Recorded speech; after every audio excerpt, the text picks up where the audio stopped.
Tes 1 2 3.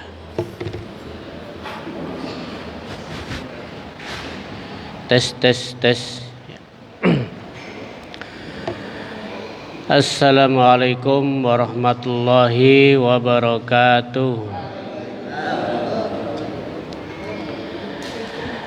Alhamdulillahi rabbil alamin. Nahmaduhu wa nasta'inuhu wa nastaghfiruh. Wa na'udzu billahi min syururi anfusina wa min sayyiati a'malina. Man yahdihillahu fala mudhillalah wa man yudlil fala hadiyalah. Asyhadu an la ilaha illallah wahdahu la syarikalah wa asyhadu anna Muhammadan abduhu wa rasuluh. Allahumma salli wa sallim ala nabiyyina Muhammadin wa ala alihi wa ashabihi ajma'in. Allahumma inna nas'aluka ilman nafi'a wa rizqan thayyiba wa amalan mutaqabbala.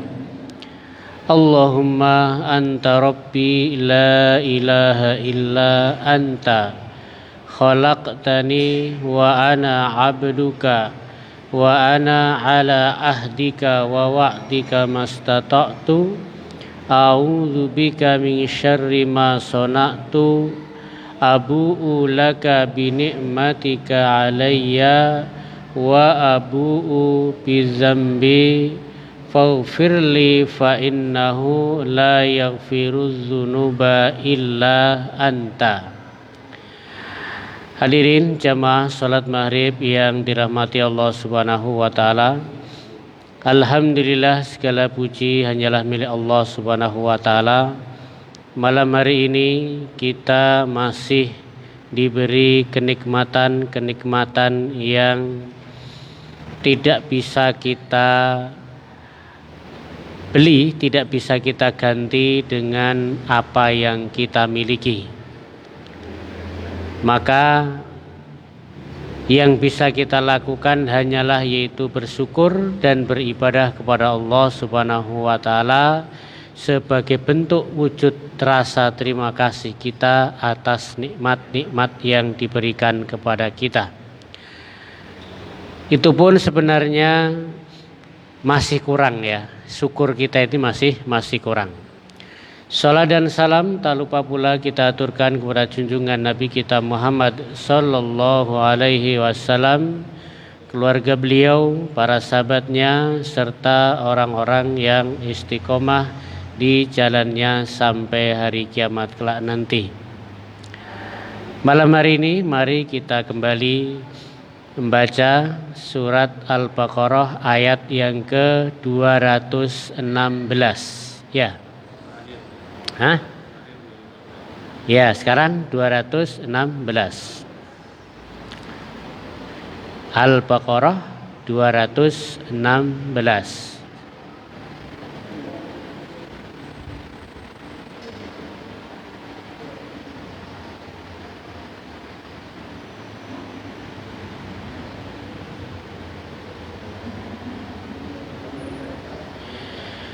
Kalau sudah ketemu, kita baca. Ya, mungkin 2 ayat ya. 216 sampai 217.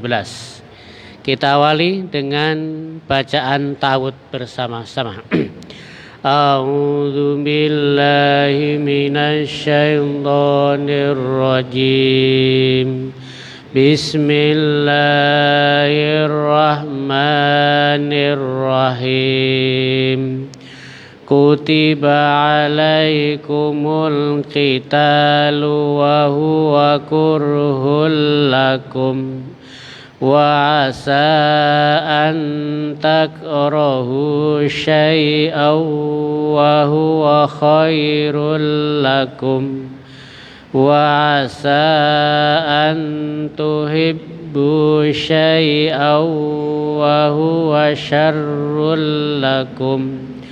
Wallahu ya'lamu wa antum la ta'lamun. Yas'alunaka 'anil syahril harami qitalin fihi Qul qitalun fihi kabirun wa saddun an sabilillah wa kufrum bihi wal masjidil harami wa ihraju ahli minhu akbaru indallah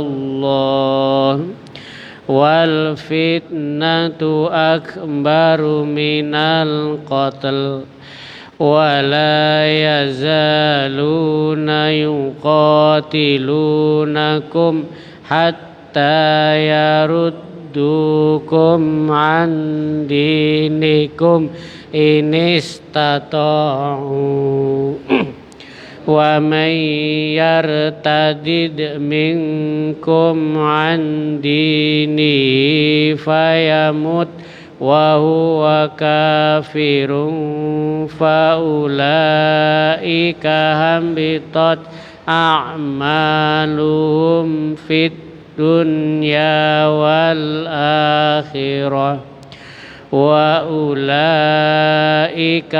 ashabun nar hum fiha khalidun. Allahumma arhamna bil Qur'an. Kutiba artinya furido, diwajibkan. Kata-kata kutiba itu banyak ya.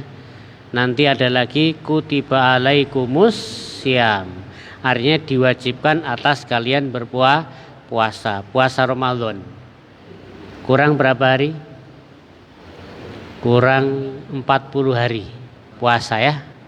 Sekarang tanggal 20 Rajab ya, 20 Rajab, 1 bulan lagi 30 ya. Jadi kutiba artinya ini yaitu diwajibkan atau difardukan ya. Ada lagi kutiba alaikumul qisos, diwajibkan atas kalian qisos ya. Ada lagi kutiba alaikum idza hadara ahadakumul maut, ya diwajibkan atas kalian apabila datang kepada salah seorang di antara kematian apa? Nulis wasiat, terutama yang punya harta banyak atau punya utang. Nah ini, maka sebagian ada yang mengatakan wajib berwasiat. Kenapa? Punya tinggalan, punya warisan apa? Hutang. Atau ketika punya harta banyak. Tapi sebagian mengatakan wasiat itu tidak wajib. Ya, wasiat itu tidak wajib. Nah, nanti ada wasiat, ada warisan. Maka di sini kutiba diwajibkan alaikum atas kalian apa? Al-qitalu, qital. Nah, qital itu artinya perang. Kalau jihad itu umum. Ya, jihad itu umum. Orang bersungguh-sungguh, orang belajar bersungguh-sungguh itu juga dikatakan jihad. Orang mencari nafkah, banting tulang, peras keringat, sampai capek, sampai lelah, itu juga bagian daripada jihad. Ya, bangun sarana ibadah, masjid, sekolah-sekolah, itu juga bagian daripada jihad. Termasuk belajar, ya, menghafal. Kita belajar di sini, belajar tafsir Al-Quran, membaca, itu juga bagian daripada jihad. Jadi jihad itu umum, masuk di dalamnya qital. Tetapi di sini kutiba alaikumul qital, diwajibkan atas kalian qital, perang, bukan jihad. Tapi qital berarti betul-betul perang. Ingat ya, kalau jihad itu lebih umum, tapi kalau qital itu khusus. Ya. Kutiba alaikumul qital, maka qital, peperangan itu pertama diharamkan, tidak boleh. 13 tahun Rasulullah di Madinah tidak boleh perang. Walaupun ada sahabat-sahabat yang disiksa, ada yang dibunuh termasuk keluarga Yasir, satu keluarga disiksa sampai terbunuh, Rasulullah tetap mengatakan sabar wahai keluarga Yasir. Tidak ada perintah perang atau balas. Selama berapa tahun? 13 tahun. Ya. Jadi dizolimi, sabar. Hartanya diambil, sabar. Bahkan disiksa, ditangkap, dipukul, sabar. Sampai yang dibunuh sabar. Kenapa? Ya karena belum ada perintah perang. Ya, kondisi di Makkah saat itu lemah. Ya. Kalau ngelawan habis. Ya habis. Karena pengikut orang Islam itu sedikit, orang-orang kafir banyak. Pengikut Islam itu rata-rata budak, orang fakir miskin, duafa, tidak mampu. Ya maka apa? Maka selama 13 tahun di Mekah Rasulullah tidak berjihad. Ya, jihadnya sabar saja. Ya, kutiba alaikumul qital, diwajibkan atas kalian qital, berperang. Kepada siapa? Lil kufar, kepada orang-orang kafir. Ya. Bukan kepada sesama muslim. Bukan kepada sesama orang yang sama-sama sholat, bukan. Jihad di sini kepada siapa? Orang kafir. Ya, bukan sesama muslim. Ya, sesama apa? Sama-sama sholat. Ya. Ya, bukan sama orang Islam. Nah, ini terkadang sekarang ini sudah jihadnya sesama orang Islam. Itu bukan jihad ya. Bukan jihad. Perang saudara, ya kan?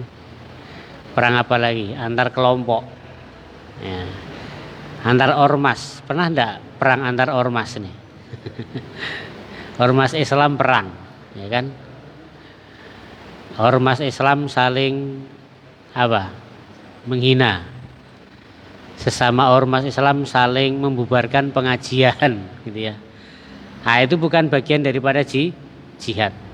Karena jihad itu untuk meninggikan kalimat Allah Subhanahu wa ta'ala. Kalau yang diperangi juga sama muslim, berarti apa yang mau ditinggikan?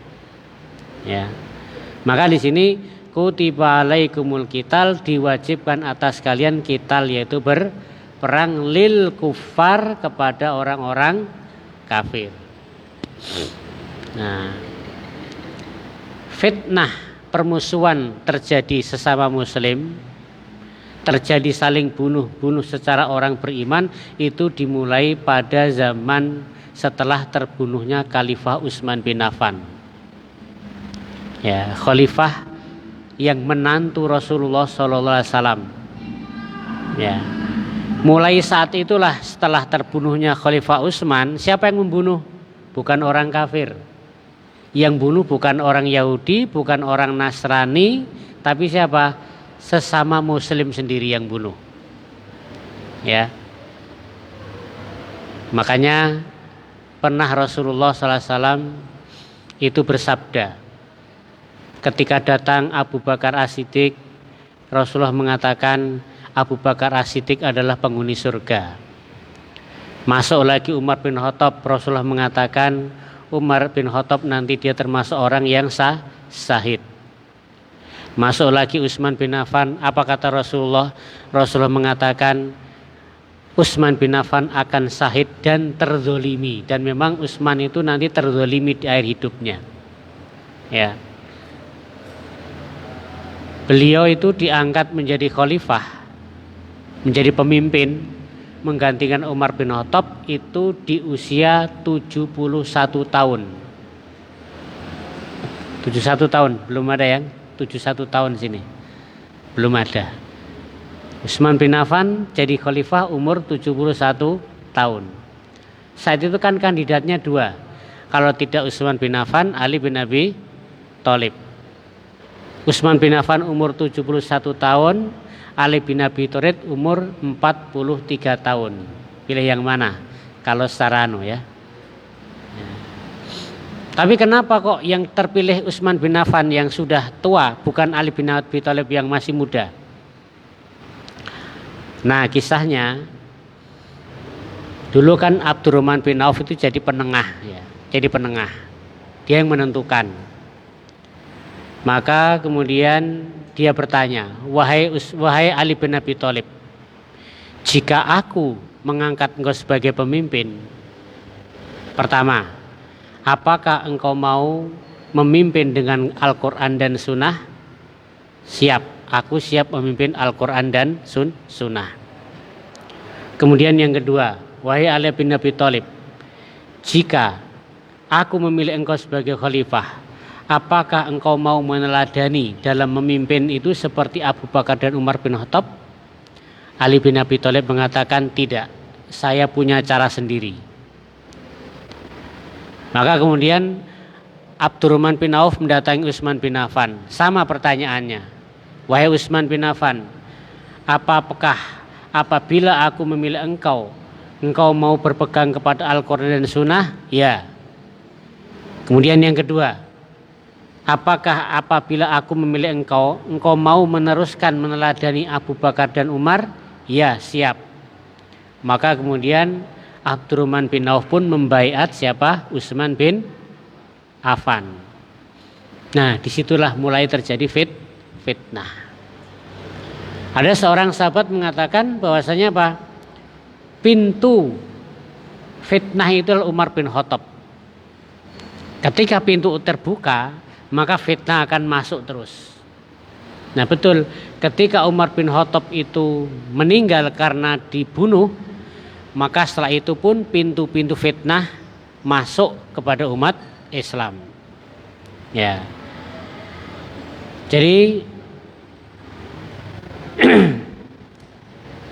mulai disitulah ya terjadi apa? Terjadi peperangan bukan kepada orang kafir tapi kepada sesama orang Islam. Jadi kita ini punya sejarah apa ya? Sejarah berdarah. Sejarah yang berdarah. Setelah Khalifah Utsman bin Affan meninggal dunia karena dibunuh dan dia dibunuh di rumahnya. Ya. Saat itu beliau sedang puasa. Sedang puasa menjelang maghrib dia sedang membaca Al-Qur'an. Ya, dia sedang baca Al-Qur'an. Maka datanglah perusuh, seorang perusuh.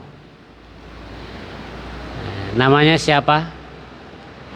Namanya Abdurrahman bin Abu Bakar. Berarti anaknya siapa? Anaknya Abu Bakar As-Siddiq. Dia masuk, langsung memegang jenggotnya Utsman bin Affan, ditarik lagi baca Quran, sudah umur 80-an, jenggotnya panjang, lagi baca Al-Quran, langsung jenggotnya ditarik oleh Abdurrahman bin Abu Bakar. Maka Utsman mengatakan, sungguh demi Allah, dulu jenggotku ini sangat dimuliakan oleh bapakmu Abu Bakar As-Siddiq. Mendengar seperti itu, maka kemudian Abdurrahman bin Abu Bakar langsung melepas jenggotnya, kemudian dia langsung keluar, tidak berani meneruskan lagi. Ya. Maka kemudian datang lagi orang masuk ke rumahnya. Ya. Saat itu Utsman bin Affan sedang baca Al-Quran.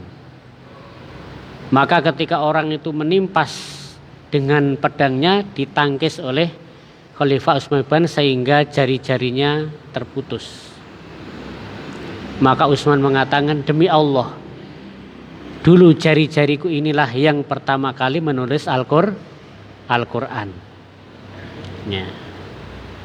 Setelah itu orang itu mundur lagi, masuk orang yang ketiga. Langsung dia memukul dengan pedangnya kepala Khalifah Utsman bin Affan. Saat itu istrinya muncul, kemudian melindungi suaminya. Karena melindungi suaminya, akhirnya tangannya, jari-jarinya juga ikut terpotong oleh perusuh tadi. Sampai akhirnya 13 orang masuk ke dalam rumah, langsung membunuh Khalifah Utsman bin Affan secara zalim. Setelah itu jasadnya pun didiamkan di situ. Tidak ada orang berani mengurus jenazah Khalifah Utsman bin Affan. Sahabat-sahabat tidak ada yang berani. Karena saking banyaknya perusuh yang mengepung rumah Khalifah Utsman bin Affan.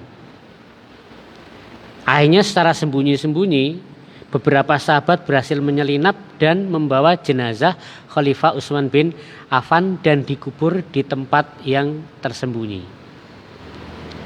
Makanya sahabat Utsman bin Affan kuburannya tidak ada di Baqi. Kalau kita ke mana? Madinah ya.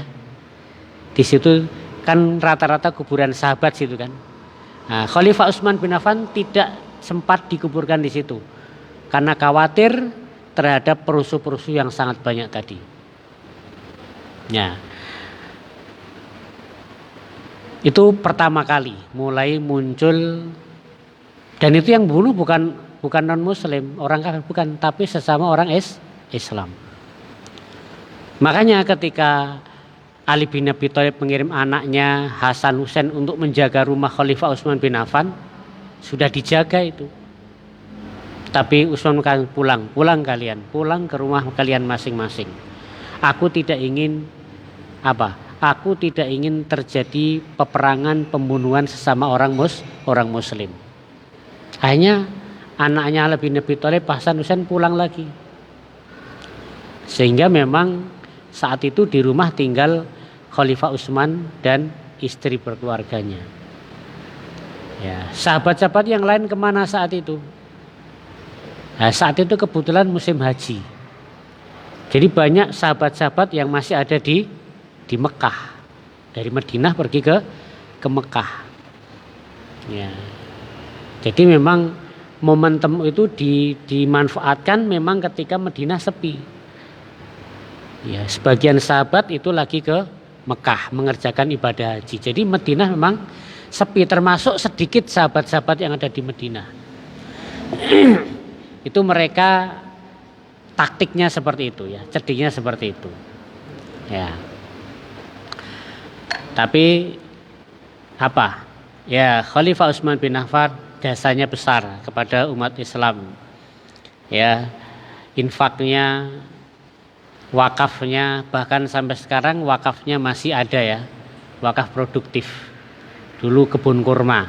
Ada sumur namanya sumur Raumah, itu juga diwakafkan. Sampai sekarang sumur itu masih ada. Ya. Wakaf dari kebun kurmanya. Sekarang berkembang-kembang, hasilnya bangun hotel ya. Untuk bangun hotel itu atas nama wakafnya Utsman bin Affan. Jadi walaupun memang Rasulullah mengatakan Utsman bin Affan dia akan mati secara terzolimi juga. Ya, tuh. Setelah itu fitnah yang kedua. Fitnah yang kedua terjadi peperangan antara siapa? Antara Ali dan Muawiyah. Ya, karena Muawiyah Utsman bin Affan ini kan termasuk keluarga Umayyah. Maka Muawiyah gubernur Syam dia protes. Dia menuntut kepada Ali supaya menangkap pembunuh Utsman bin Affan. Tapi saat itu Ali bin Abi Thalib, enggak, kalian baiat kepadaku dulu, baru nanti kita selesaikan pembunuh Utsman bin Affan. Nah, karena para pembunuh Utsman itu takut, akhirnya mereka bergabung di pihak Ali bin Abi Thalib menjadi pasukannya. Nah, serba susah dilema. Saking banyaknya orang saat itu. Ya, saking banyaknya. Maka yang kemudian terjadi peperangan antara Ali bin Abi Thalib dan Muawiyah, namanya perang Siffin.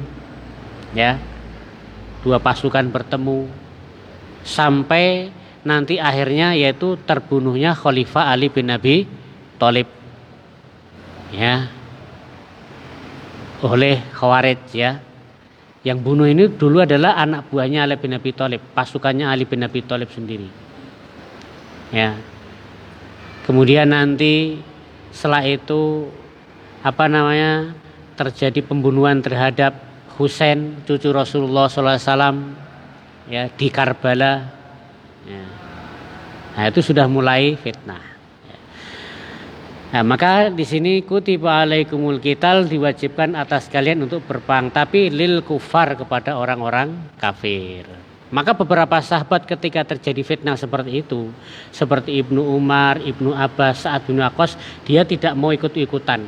Bahkan kalau tidak salah Sa'ad bin Abi Waqqas ketika terjadi perselisihan muslim, dia ambil pedangnya kemudian dia patahkan di atas batu. Sudah, saya tidak ingin terjadi fitnah. Ya. Nah, kembali kepada ayat ini. Kutiba alaikumul qital, diwajibkan kepada kalian yaitu perang. Jadi perang ya, bukan jihad, tapi apa-apa? Perang, betul-betul perang. Lil kufar, kepada orang-orang kafir. Wahwa, dan perang itu kurhun, yaitu sesuatu yang kalian tidak suka, benci. Lakum. Ya. Secara naluri, secara manusiawi tidak ada orang ingin perang, tidak ada ya. Coba, tidak ada kan? Pengen perang kita, tidak ada. Ya. Hobinya perang ada enggak orang hobi perang? Ya, maka ketika disuruh untuk berperang pun malas. Waduh, kok perangnya berkelahi gitu ya. Nah, berkelahi. Kalau dulu ya tawuran ya. Tawuran itu kan ya enggak ada orang suka tawuran kan. Tawuran itu karena kepepet aja kan gitu. Ya. Ya sama lah. Dulu ketika dijajah Belanda itu kan, aduh mau ndak mau harus ngelawan ya, walaupun harus pakai bambu runcing, ya kan? Nah, itu kan sesuatu yang ndak kita suka, ndak suka. Sama, ini jiwa manusia itu. Wahuwa kurhul lakum, yaitu makruhun lakum. Perang itu sesuatu yang kau benci. Ya, ndak ada, karena taruhannya nyawa, ya kan? Kalau tidak nyawa ya cacat kan begitu kan? Nah, ndak ada orang kepengen damai, kepengen tentram, tapi Al-Quran memerintahkan seperti itu. Ya. Ya, jadi perang itu sesuatu yang memang kita tidak suka, kita benci. Tapi kalau Al-Quran sudah memerintahkan seperti itu ya sudah, maka nanti perang itu akan apa? Akan bermanfaat. Ya. Tobaan lil masyaqqatihi, yaitu secara naluri perang itu berat. Ya. Maka ketika terjadi perang Badar, itu sebenarnya kaum muslimin tidak ingin perang. Sudahlah kita kembali aja ke Madinah. Kafilah Abu Sufyan sudah lolos. Tapi Allah menghendaki terjadi peperangan. Ya, jadi gitu. Wa huwa kurhul lakum, padahal perang itu sesuatu yang kalian benci. Ya. Benci, tidak ada orang suka perang. Ya. Kecuali kalau dijajah ya mau tidak mau ya, rela mati demi apa? Demi harga diri, demi kemerdekaan gitu kan. Nah, itu sudah tidak takut mati itu. Wa asa an tarku syai'an, bisa saja apa yang kalian benci itu. Nah, tadi perang itu dibenci, tapi bisa saja sesuatu yang kalian benci itu huwa khairul lakum, itu justru baik untuk kalian. Obat itu kan pahit ya, kita kan tidak suka ya, sampai orang itu minum obat sampai bosan ya, minum obat tiap hari bosan minum obatnya, tidak diminum obat kan gitu ya. Itu sesuatu yang kita benci, tapi justru dengan obat itu apa? Itu lebih baik bagi kalian, bisa sembuh. Nah, sama seperti itu. Ya. Jadi sesuatu yang kita benci, sesuatu yang kita suka, itu bukan berarti tidak ada manfaatnya, justru kebalikannya. Ya, justru yang kita tidak suka, kita tidak mau, justru disitulah apa?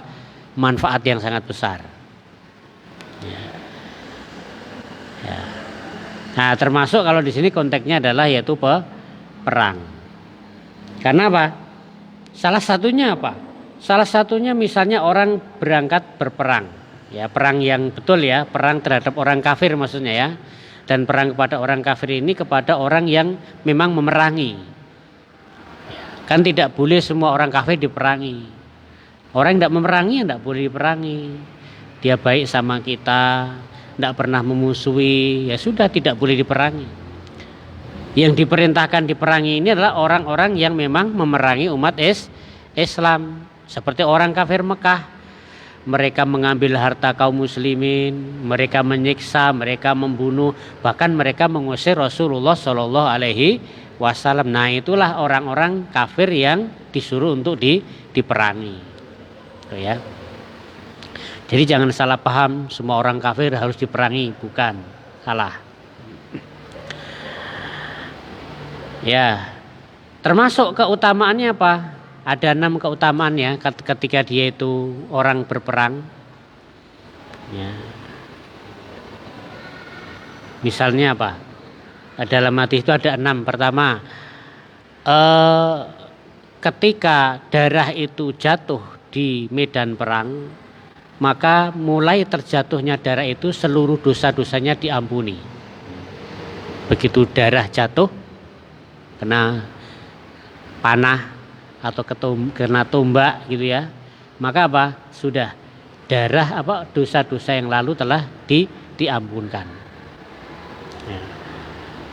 Kemudian yang kedua, yaitu dia akan aman dari fitnah kubur. Ya. Di alam kubur dia aman, hanya tidak ditanya, tidak ada azab kubur. Yang lain lagi, bisa memberi syafaat kepada keluarganya, memberikan syafaat, pertolongan kepada kerabatnya. Kemudian juga yang lain lagi, ya, dinikahkan dengan berapa?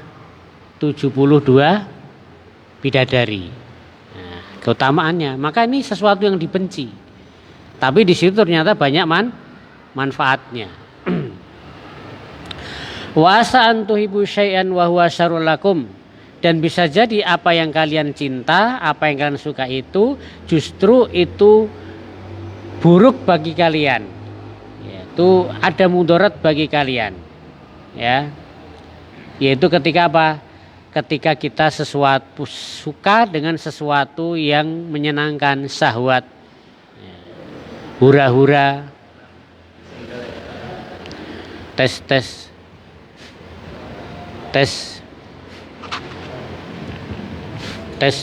sudah ya. Wa asa an tuhibbu syai'an wa huwa syarrul lakum, dan bisa jadi apa yang kalian suka, apa yang kalian cinta, maka itu buruk bagi kalian, yaitu cenderung kepada nafsu, kepada syahwat, ya, yang akhirnya akan mencelakakan dirinya, ya, bahkan nanti akan memasukkan ke dalam api neraka, ya.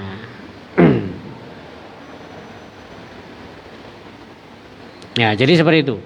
Jadi sesuatu yang kita suka belum tentu malah baik. Ya. Suka makanan apa? Cepat saji. Ya. Nah, itu baik atau tidak? Suka, tapi tidak baik.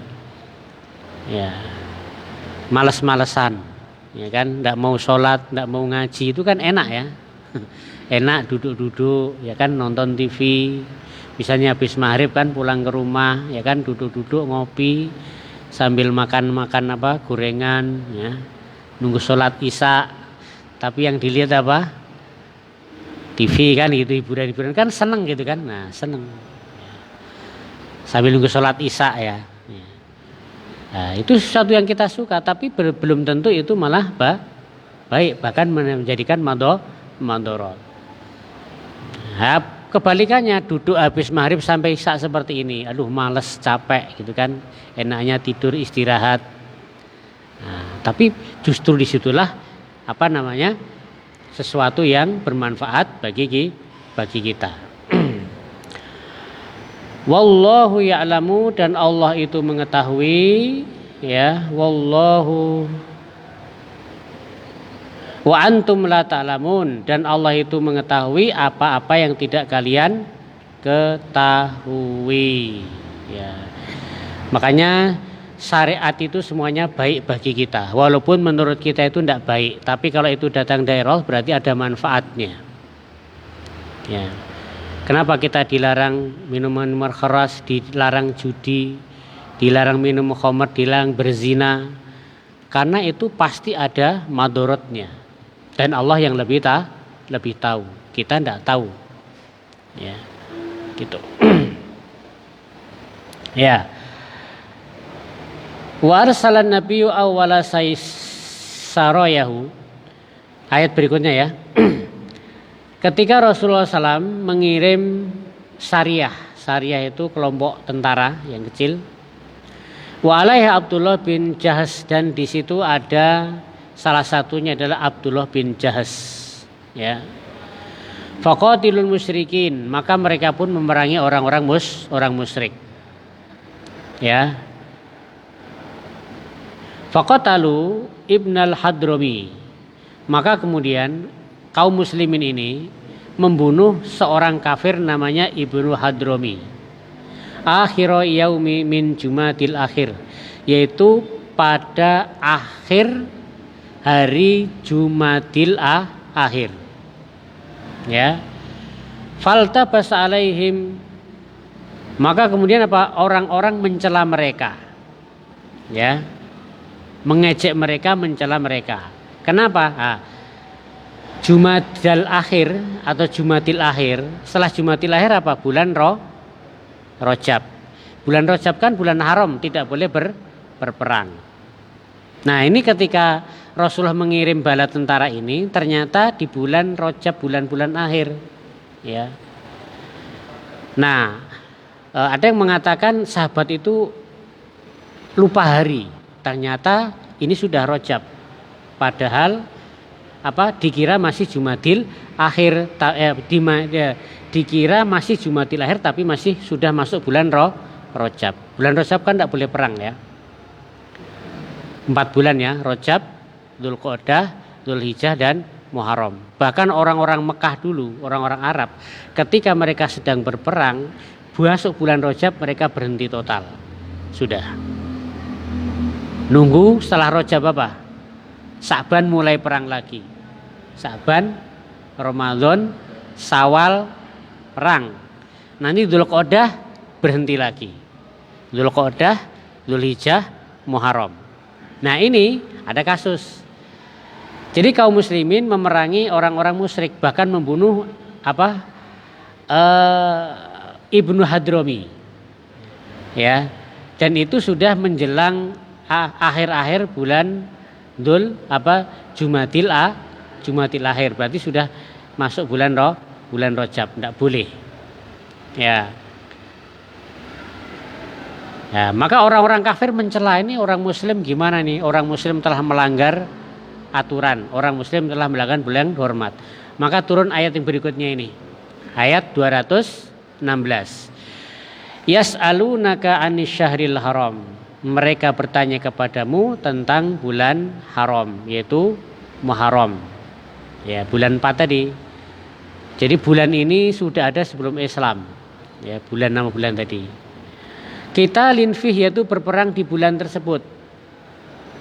Maka kul, katakanlah lahum kepada mereka, kita lunfihi kabirun, bahwasanya berperang di bulan haram adalah dosa besar. Jadi berperang di bulan haram adalah dosa besar. Makanya berbuat maksiat di bulan haram juga dosanya dilipat gandakan. Nah, bunuh-bunuhan aja di bulan haram tidak boleh, mereka berhenti. Nah, kemaksiatan juga sama. Maka bulan Rajab ini amal ibadah kita akan dilipat gandakan. Tapi ketika kita berbuat dosa, siksanya juga dilipat. Ini bulan apa, Rajab kan? Nah, kita ada di bulan ini. Tanggal 20 sekarang, ya, tanggal 20. Ya. Kabirun azim, ya. Wasaddun, tetapi apa? Menghalangi manusia an sabilillah, dari jalan Allah, dinihi. Artinya apa? Akhirnya menghalang-halangi orang untuk masuk agama Islam, melarang orang untuk beribadah kepada agama Allah, wa kufrun bihi, dan juga kafir kepada Allah Subhanahu wa taala, ya. Wasaddun anil masjidil haram, dan menghalangi orang masuk ke Masjidil Haram, yaitu ke Mekah, wa ikhraju ahlihi, dan mengeluarkan penduduk Mekah darinya. Ya, siapa yang dikeluarkan? Yaitu Nabi dan para orang-orang beriman, diusir mereka. Itu Pak akbar, lebih besar dosanya daripada berperang tadi. Jadi betul berperang di bulan Muharram itu dosa besar. Tapi apa? Ya, menghalangi orang dari jalan Allah, menghalangi orang masuk ke Masjidil Haram, mengusir orang-orang beriman dari Mekah, itu dosanya lebih besar. Gitu ya. Daripada apa? Daripada berperang di dalamnya. Ya. Wal fitnatu akbaru minal qatl. Fitnah itu lebih besar daripada pembunuhan. Maknanya fitnah itu apa? Fitnah itu syirik tadi, kesirikan tadi. Maka sebenarnya kesirikan itu lebih besar daripada pembunuhan. Jadi orang bunuh itu dosa besar, tapi masih bisa diampuni. Tapi kalau syirik, dia meninggal, tidak akan bisa diampuni. Kalau syirik ya, syirik. Makanya syirik itu dosa yang tidak diampuni, adapun membunuh itu masih bisa diampuni. Bapak-bapak kenal, pernah mendengar berita ada seorang ulama, seorang ahlim, hafal Quran, tapi zalim kejam sampai membunuh 120.000 muslim. Pernah dengar namanya siapa? Namanya Hajjaj bin Yusuf As-Saqafi. Dia ulama alim, dulu ngajar di Medina atau di Mekah, pengajar. Tapi dia zalim. Sampai sekitar 120.000 yang dia bunuh. Termasuk tabi'in namanya Sa'id bin Musayyib atau siapa yang dibunuh itu. Ya. 120.000 orang dia bunuh. Sampai-sampai Umar bin Abdul Aziz ketika mendengar meninggalnya, matinya Hajjaj bin Yusuf As-Saqafi, Umar bin Abdul Aziz sujud syukur. Ya, sujud syukur. Ini gubernur tapi kejamnya luar biasa. Ya, khalifah saja tidak berani mengingatkan gubernur ini, tidak berani. Ya, tidak berani. Cek Hajjaj bin Yusuf As-Saqafi. Itu orang paling kejam di dalam dunia Islam. Banyak ulama-ulama yang mati dibunuh oleh Hajjaj bin Yusuf As-Saqafi. Termasuk kalau tidak salah Abdullah bin Zubair. Abdullah bin Zubair itu kan anaknya Zubair bin Awam. Punya namanya Abdullah. Ini juga yang membunuh siapa? Hajjaj bin Yusuf As-Saqafi. Ya. Makanya Umar bin Abdul Aziz setelah matinya Hajjaj bin Yusuf As-Saqafi, kemudian malamnya Umar bin Abdul Aziz bermimpi.